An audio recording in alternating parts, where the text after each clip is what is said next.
출애굽기 15장 1절 제가 이때에 모세와 이스라엘 자손이 이 노래로 여호와께 노래하니 일러스되 내가 여호와를 찬송하리니 그는 높고 영화로우시며 말과 그 탄 자를 바다에 던지셨음이로다.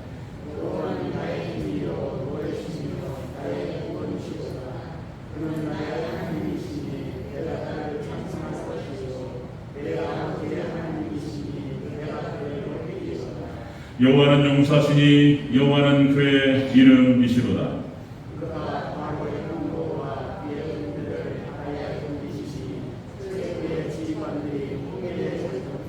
깊은 물이 그들을 덮으니 그들이 돌처럼 깊은 속에 가라앉았도다.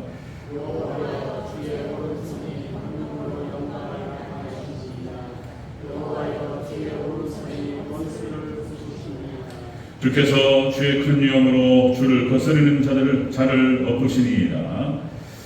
주께서 진노를 발하시니 그 진노가 그들을 지푸라기 같이 사르시니이다.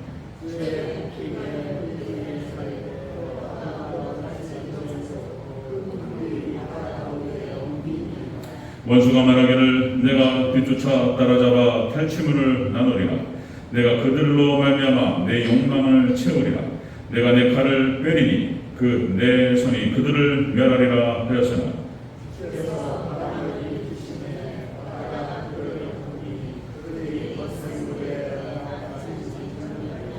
여호와여 신중에 주와 같은 자 누구니이까?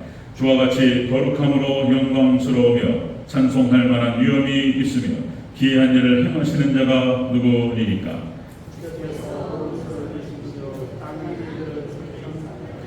주의 인자하심으로 주께서 구속하신 백성을 인도하시되 주의 힘으로 그들을 주의 거룩한 처소에 들어가게 하시나이다.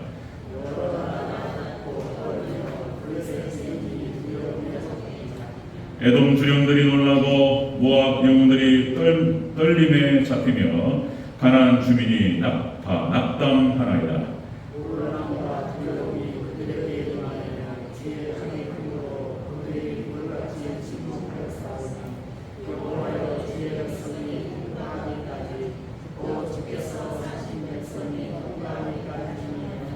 주께서 백성을 인도하사 그들을 주의 기업의 산에 심으시리이다. 여호와여 이는 주의 처소를 삼으시려고 예비하신 것이라. 주여 이것이 주의 손으로 세우신 성소로소이다. 여호와께서 여공 무공하도록 다스리시도다 하였더라. 아멘. 인사하겠습니다. 원희 예수님, 예수님의 은혜와 평강이 넘치시기를 축원합니다. 아멘. 오늘 함께 읽으신 출애굽기 15장 1절에서 18절 오늘 본문을 토대로 출애굽 후 이스라엘의 찬송 예배라는 제목으로 말씀 받겠습니다. 출애굽 후 이스라엘의 찬송 예배. 다시 한번 따라하겠습니다. 출애굽 후 이스라엘의 찬송 예배.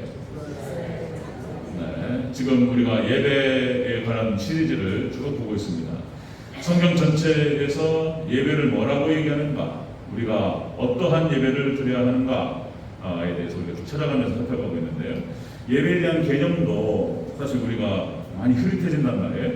그래서 우리가 늘 드리는 예배인데 대체 예배가 무엇이고, 그리고 또 우리가 어떠한 예배를 드려야 되는가에 대해서 우리가 지금 생각하고 있습니다.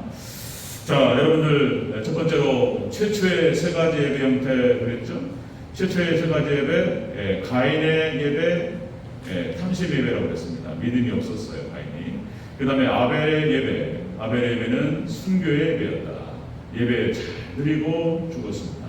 그 다음에 세 번째가 세세 예배였다. 세세 예배는 여호와의 이름을 불렀던 그런 예배였고, 그리고 오직 하나님만 의지하는 그런 예배였다. 자, 우리가 어떤 예배를 드려야 할 것인가? 자, 예배로 나뉘어버렸어요. 저주받은 인생과 저주받은 계보, 그리고 축복의 인생과 축복의 계보가 나눴다는 것입니다.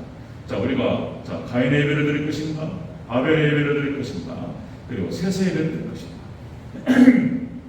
자, 이 세세를 딱 보면은 죄송합니다. 이 세 명을 딱 보면 우리가 어떤 예배를 드려야 할 것인가가 딱 드러난다라고 하는 것입니다. 자, 첫 번째 우리가 그렇게 봤고요. 두 번째는 우리가 아브라함의 모리아산 예배라고 해서 아브라함의 예배를 봤다. 그리고 우리가 딱 첫 번째 생각해야 될 사람은 역시 아브라함이다. 그래서 믿음의 조상, 이스라엘 백성들, 택하신 백성들의 조상이 바로 아브라함이고, 아브라함은 어떤 예배를 드렸는가? 그죠? 그래서 우리도 똑같이 믿음의 조상, 우리가 아브라함의 자손인 줄로 믿습니다. 그러니까 아브라함이 드렸던 예배를 드려야 된다 그랬어요. 자, 아브라함의 모리아산 예배는 첫 번째로 순종과 열심의 예배였다. 우리도 마찬가지로 순종하고 그리고 열심을 품고 열심히 드려야 된다. 열심히 우리가 예배의 생활을 해야 된다. 그런 얘기고요. 그 다음에 두 번째 아브라함의 모리아산 예배는 자기의 생명을 드린 예배였다라고 하는 것입니다. 그래서 예배라고 하는 것은 가장 소중한 것을 하나님께 드리고 바치는 예배다라고 하는 것입니다. 우리의 인생을 하나님께 바치고 나에게 소중한 모든 것들을 하나님께 드리는 예배다. 그럼 하나님께서 그걸 받으신다라고 하는 것입니다. 그리고 그걸 받으시고 하나님께서 돌려주신다 하는 거죠. 돌려주신다. 우리가 수요예배도 살펴봤지만은 하나님께서 갚아주신다라고 하는 뜻은 돌려주신다는 뜻이에요. 돌려주신다. 우리가 하나님께 물질을 정성껏 바치면 하나님께서 몇 배로 돌려주시니까 이렇게 몇 배로 축복하시고, 자, 이렇게 아브라함의 모리아산 예배는 그런 예배였다. 자신의 생명을 가장 소중한 아들 이삭을 하나님께 바쳤다는 것입니다. 그렇게 해서 아브라함의 모리아산 예배는 하나님께서 여러분들 놀랍게 축복하신 예배였다는 것입니다. 아브라함이 이 예배를 성공함으로 말미암아서 여러분들 믿음의 조상이라고 하는 칭호를 받게 됩니다. 믿음의 조상. 그리고 그 자손 천대를 축복하셨어요. 그 축복이 우리한테까지도 미치는 줄로 믿습니다. 우리한테까지도 미치는 거예요. 믿음의 조상하거나 그 예배 한번 잘 드려서 본인도 복을 받고 자손들이 다 복을 받고 그 축복의 근간이 바로 아브라함의 모리아산 예배였다라고 하는 것입니다. 자, 오늘 함께 세 번째로 볼 이 예배도 출애굽 후에 이스라엘 백성들이 하나님께 찬송 예배를 드리는 것도 그 뿌리가 아브라함의 모리아산 예배에서 나온 거예요. 왜냐하면 그 자손들을 축복하시고 지켜주시는 거기 때문에. 자, 오늘 그러면 이제 우리가 세 번째로 살펴볼 것이 이스라엘 백성들이 출애굽한 다음에 어떠한 예배를 드렸는가 라고 하는 것입니다. 그래서 우리의 예배도 어떠한 예배가 되어야 하는가, 이것을 같이 한번 살펴보기 위한 것이죠. 자, 한번 살펴보겠습니다. 출애굽 후에 이스라엘의 찬송 예배 보겠습니다. 첫 번째, 하나님의 높고 영화로우심을 찬양하는 예배였다는 것입니다. 하나님의 높고 영화로우심을 찬양하는 예배 1절을 같이 한번 읽겠습니다. 15장 1절 함께 읽습니다. 시작. 이때에 모세와 이스라엘 자손이 이 노래로 여호와께 노래하니 일렀으되 내가 여호와를 찬송하리니 그는 높고 영화로우시며 말과 그 탄 자를 바다에 던지셨음이로다. 아멘. 자, 이스라엘 백성들이 출애굽한 다음에 쭉 걸어가죠. 그리고 이제 홍해를 만나죠. 진퇴 양난이었습니다. 앞으로 갈 수도 없고 뒤로 갈 수도 없고, 앞에는 홍해가 가로막혔고 뒤에는 애굽의 정예 부대가 쫓아오고 있었습니다. 어떻게 할 수 없는 그런 상황 속에서 하나님께서 길을 내셨습니다. 어마어마한 얘기예요. 그 길이 구원의 길이 바다 밑에 있었다라고 하는 것은 상상할 수도 없는 거예요.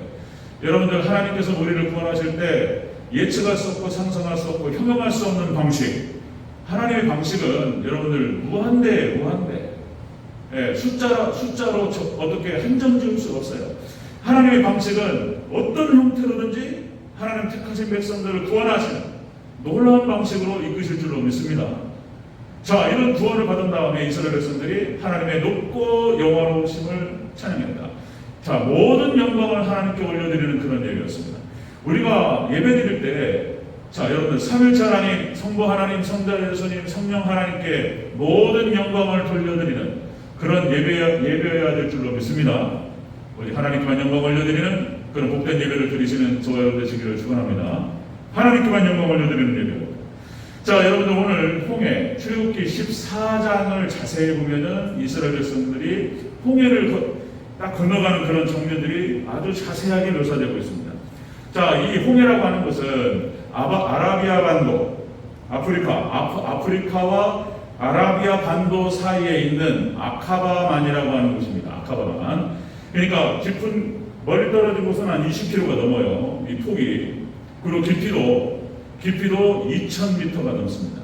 이 아카바강이 2000m가 넘는 깊이, 그리고 거리가 어떤 데는 20km가 넘고 어떤 데는 15km 이렇게 굽이져가지고 쭉 많이 형성되어 있어요. 이 아카바만이라고 하는 홍해가 가로막혀 있었다라고 하는 것입니다. 참 놀라운데, 여러분들 유튜브에 김승학 박사라고 치면은 떠요. 자료가 김승학 박사. 이 김승학 박사, 이 김승학 장로님이 여기에 대해서 고증학자, 이게 고고학자예요. 여기에 대해서 다 드러냈어요. 놀라운 사건이에요. 여러분들 여기 보세요. 자, 여러분들 그 항공 사진을 찍잖아요. 그러면 아카바만이 어떻게 찍히냐면은 그 항공 사진을 보니까 이것도 놀랍고 놀라운 얘기예요.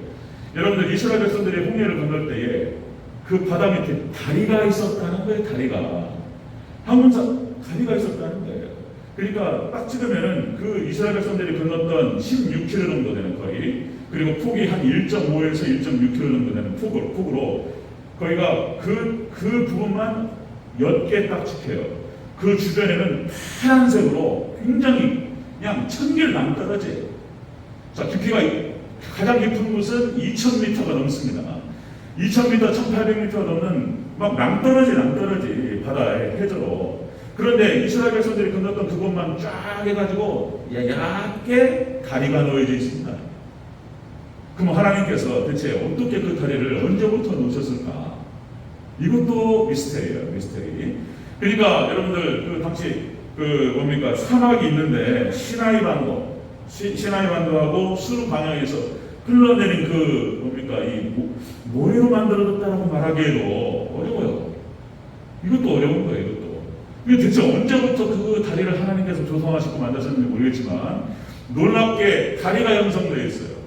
하나님께서 이스라엘 백성들이 앞으로 가지도 못하고 뒤로 가지도 못하는 이렇게 딜레마죠. 진퇴양난 상황에서 하나님께 그 물을 쫙 가르셨는데 다리가 있었다는. 이야.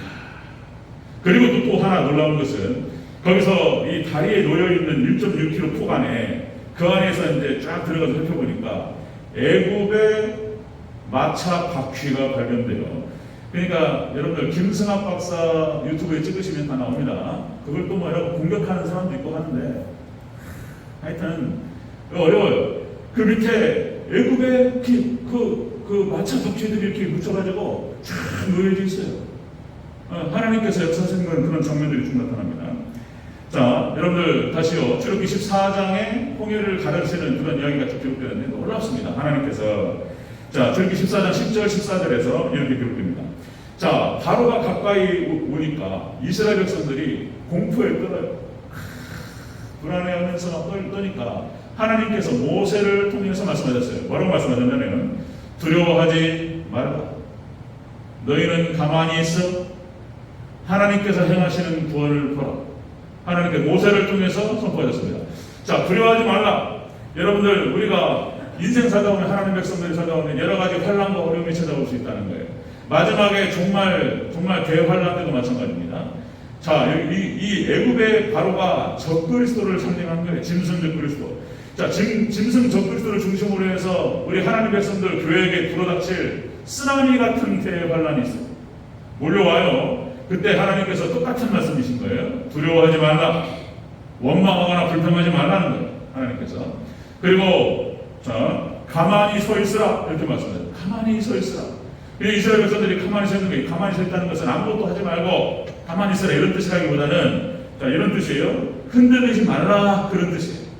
흔들리지 않는 신앙을 말하는 거예요. 철저하게 하나님만 의지하고 하나님만 바라보라 이런 말이에요. 하나님께 모세를 통해서 선포하셨어요. 그리고 하나님께서 행하시는 구원을 보라. 자, 하나님께서 모세를 통해서 네가 가지고 있는 지팡이를 가리키라. 딱 가리키는 순간 세상에 쫙 가려졌습니다. 그러니까 홍해 반대편에서부터 바람이 쫙 들어와가지고 땅을 밤새도록 다 말려버리셨어요. 드라이기 말리듯이 쫙 갈라지면서 길이 생겼어요.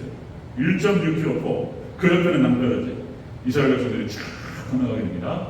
건너갈 때에 이스라엘 백성들이 그 홍해를 마른 땅으로 건너갈 때 놀랍습니다. 출애굽기 14장 19절 20절에서 뭐라고 기록되냐면, 자, 이스라엘 진 앞에 가던 여호와의 사자가, 이스라엘 진이 쫙 지나가는데 그 앞에서 쫙 이끌어가던 여호와의 사자, 이 여호와의 사자는 예수님을 말하는 거예요. 예수님. 자, 구약 성경에 나타나는 여호와의 사자, 하나님의 사자는 예수님을 해석하는 거예요.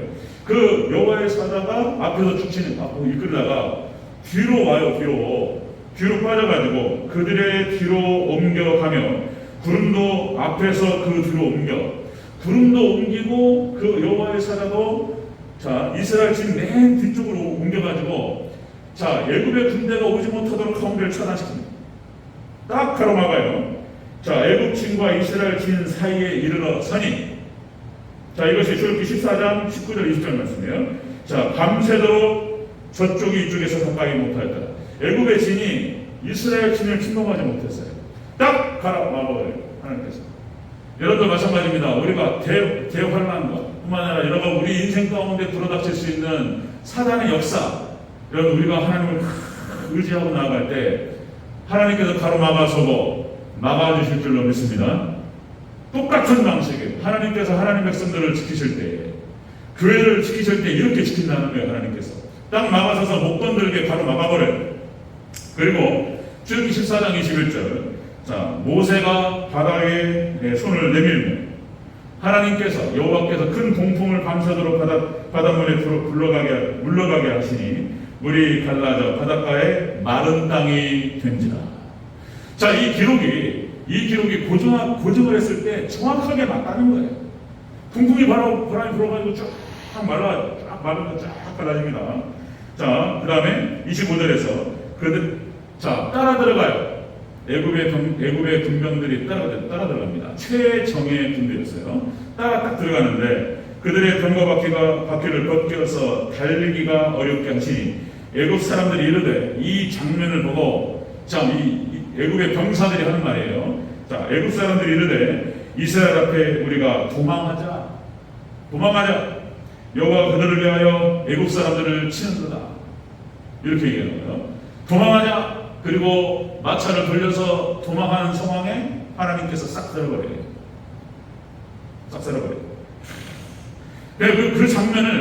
그 장면을 이스라엘이 봐요. 건너편에서 그걸 지켜봅니다. 따라 들어오는 애굽의 병사들을 하나님의 불로 싹 쓸어버리는 장면을 보게 하세요. 그리고는 오늘 본문에 나타나는 이 찬양이 나와요. 모세의 노래. 자, 그는 높고 영광로우시며 찬양합니다. 하나님께 영광을 올려드리는, 하나님께 감사하는 찬양이 터져나와요. 여러분들, 하나님께서 하나님의 교회, 택하신 백성들을 보호하실 때 이와 똑같은 방식이에요. 이렇게 보호하세요. 하나님께서. 자, 여러분들 다시 말씀드리면 히브리서 11장에 나타나는, 히브리서 11장이 믿음의 용사 15명, 아브라함과 이삭, 노아 얘기 나오죠. 노아와 아브라함과 이삭과 야곱과 요셉과 그 하나님 백성들, 믿음의 사람들 하나님 보호하시고 그들을 인도하실 때 같은 방식이에요. 사단이 못 건들게 딱 지켜요. 그리고 쫙 걸어갑니다. 하나님께서 인도하신다는 것이죠. 마지막 때 여러분들 대환란도 마찬가지예요. 정말 대환란이 찾아올 때 하나님께서 이렇게 사단이 건들지 못하도록 딱 둘러싸버려요. 못 건든다는 것입니다. 자, 계시록 5장 12절 14절 말씀에서 이렇게 기록됩니다. 이것이 천국에서 하나님을 찬양하는 거예요.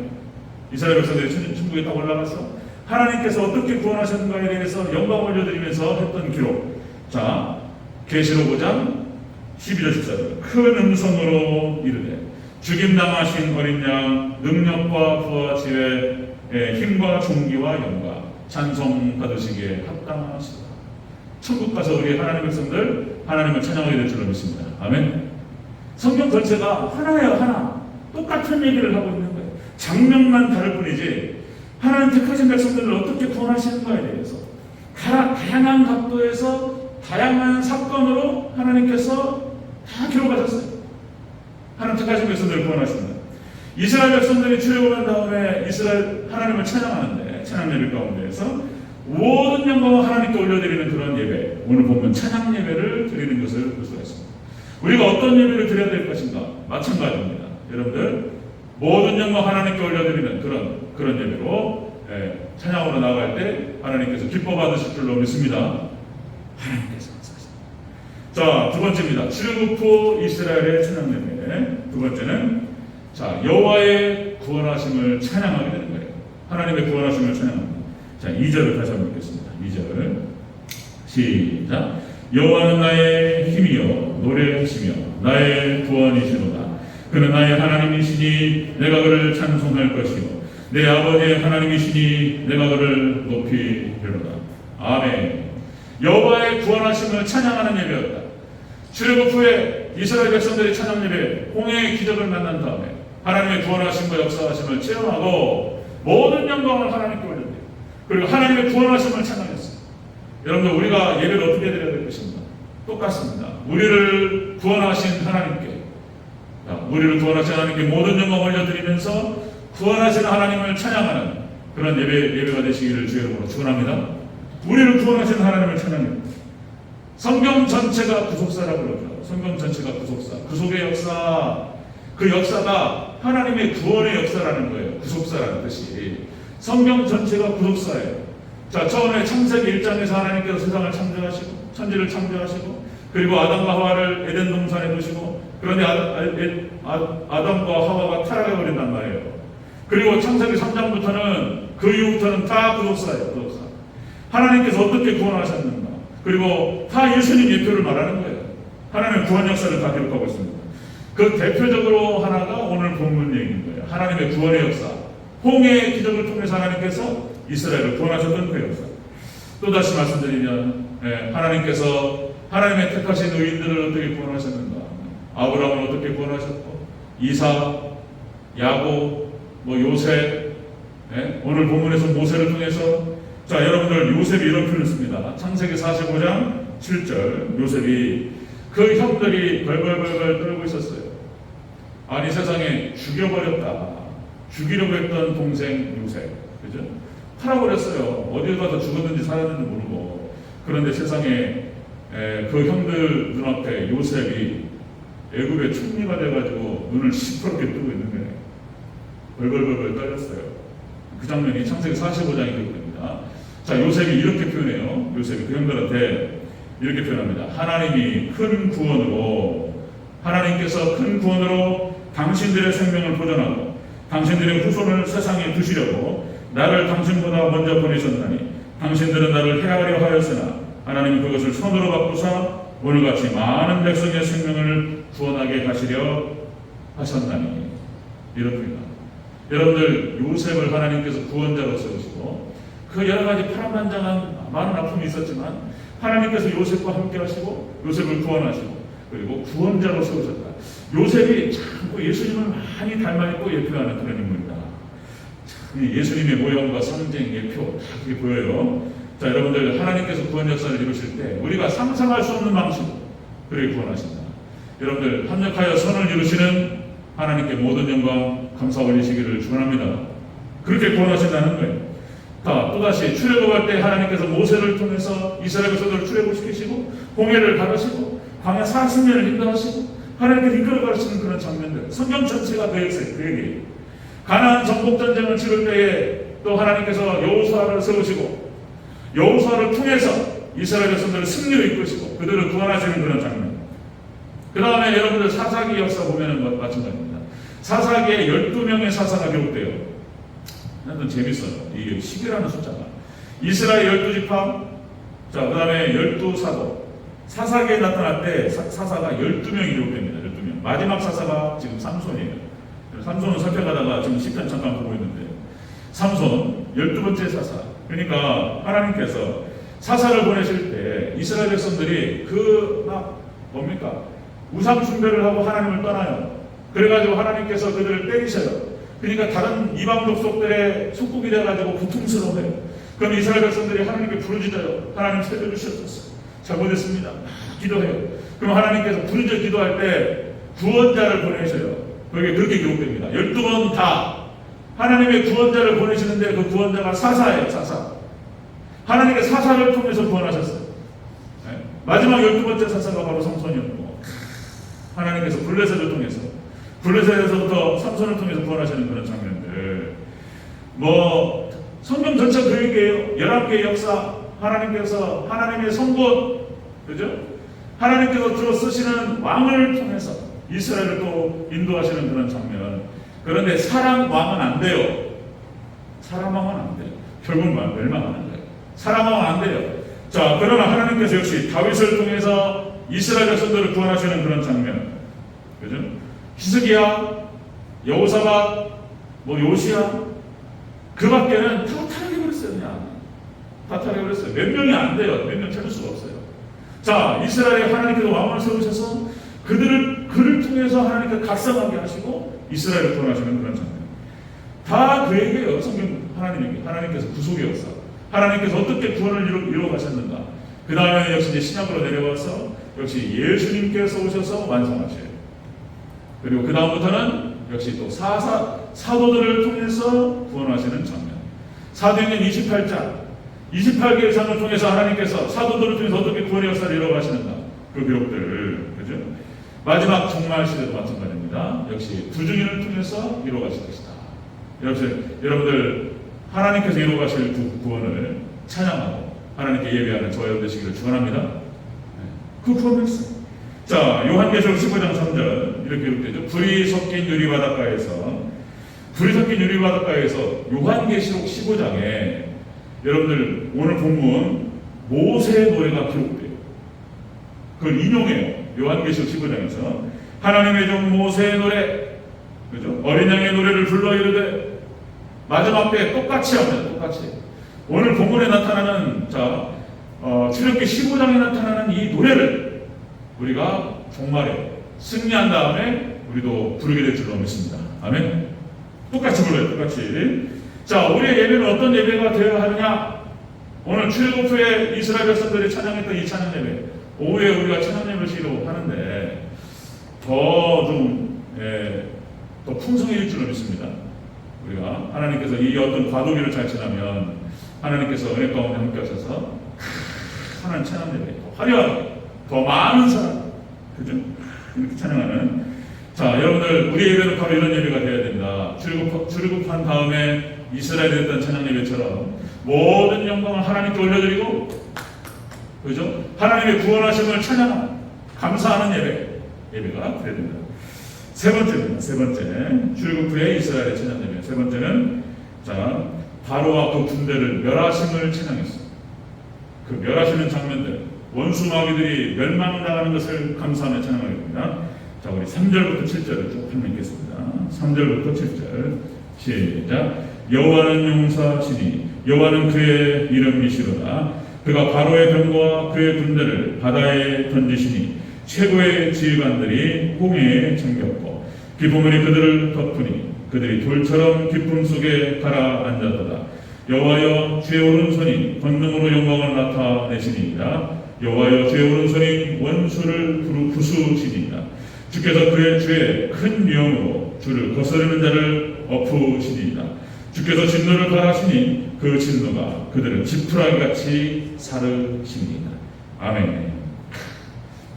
원수 마귀를, 바로와 그 군대를 하나님께서 멸하시는 장면을 보게 하시고 그거를 감사하면서 찬양하게 됩니다. 마찬가지로 우리도 동일하게 마지막 우리가 하나님의 구원하심을 보게 되고, 그리고 그 체험하면서 사단마귀 멸망당하는 것을 본다는 거예요. 우리가. 그리고 하나님께 감사하면서 하나님께 찬양하게 될 것이다 라고 하는 것입니다. 자, 이스라엘 백성들은 벌벌벌 떨어버렸어요. 믿음이 없어요. 하여튼 이스라엘 백성들 하나님께서 애굽에 종겼던 상태에서 구원하시고 인도하셨는데 잘 따라왔단 말이에요. 잘 따라왔는데 뭔 일만 생기면 원망, 불평. 이스라엘의 상태가 그래요. 믿음이 별로 없어요. 이 1세대가 안 되는 거잖아요. 1세대가. 그런데 하나님께서 놀라워요. 뭐라고 그러냐면 공포에 질려버려요. 그 상황에서 마치 애굽의 최정예 부대가 쫙 죽이려고 따라와요. 마치 우는 사자처럼. 표현도 똑같아요.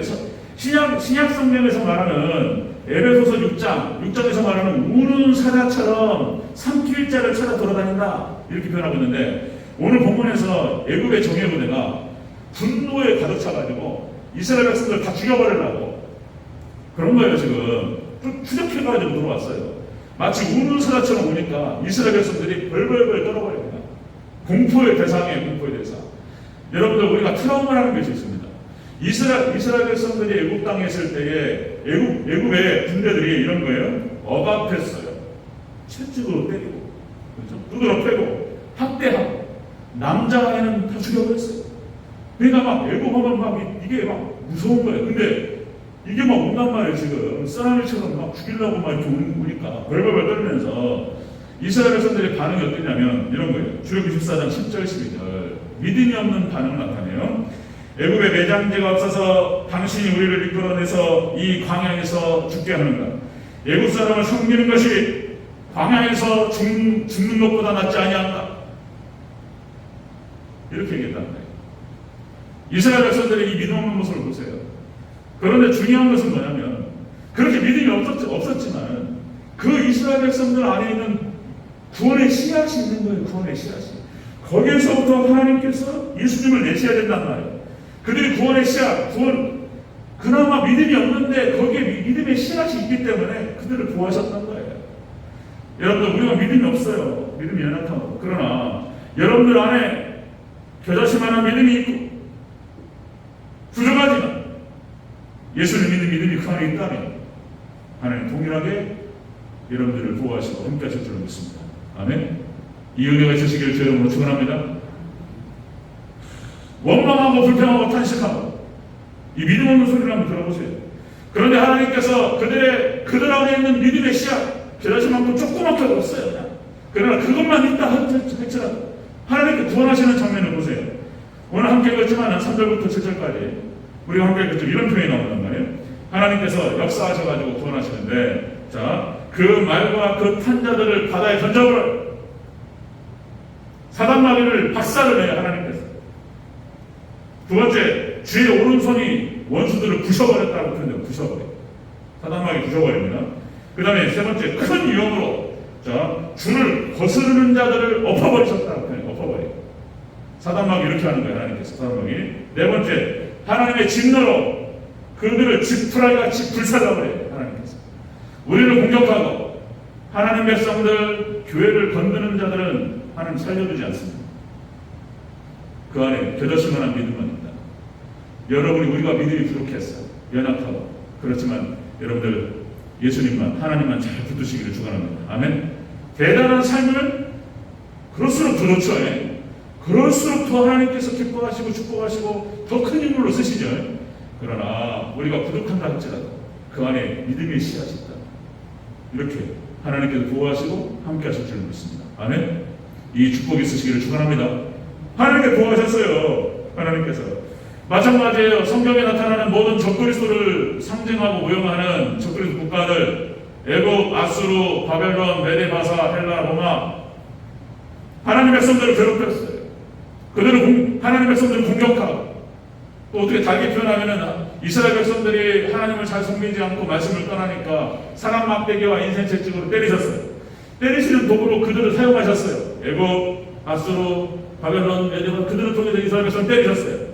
근데 때리는 자는 죽는다 말씀드렸어요. 하나님 백성들 건들면 죽는다 말씀드렸어요.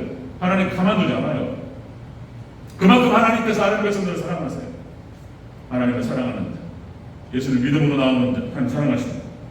마지막 때 여러분들 대환란이 끝나고 사단마귀를요 다 불살라버려요. 하나님께서. 왜냐? 그것도 하나님께서 마지막 때 교회를 시험하시기 위해서 마지막 시험 단계 666을 통해 시험하시고 짐승과 적그리스도 거짓 선지자 음녀 이런 것들을 통해 가지고 그런데 그래서 그걸 시험하시는데 짐승 적그리스도 거짓 선지자 어쨌든 교회 건드렸잖아요. 가만 안 돼요. 불살라버려요. 똑같이. 요한계시록 20장 10절 이렇게 기록됩니다. 그들을 미혹하는 마귀가 불과 유황못에 던져지니 거기는 그 짐승과 거기 거짓 선지자도 있어 세세토록 밤낮 괴로움을 받았다. 사망과 음모도 불못에 던져지니 이는 둘째 전화 곧 불못이냐 지옥이었지. 그러니까 하나님의 성 건들고 마지막 때 이렇게 하면 살아남지 못해요. 절대로 건들면 안 되는 대상이 있어요. 교회는 건들면 안 되는 거예요. 그건 모른단 말이에요. 하나님의 성 건들면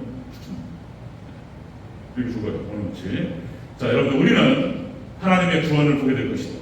그리고 여러분들 출애굽 후에 이스라엘 백성들이 찬양 예배를 드렸던 것처럼 우리도 모든 영광 하나님께 올려드리고 하나님의 구원하심을 찬양하고 그리고 우리를 대적으로 우리의 대적 마귀를 하나님께 멸하시는 청년들을 감사하면서 하나님께 찬양 올리게 될 줄로 믿습니다. 아멘. 여러분들 하나님께 모든 영광 올려드리시기를 축원합니다. 아멘. 기도하겠습니다.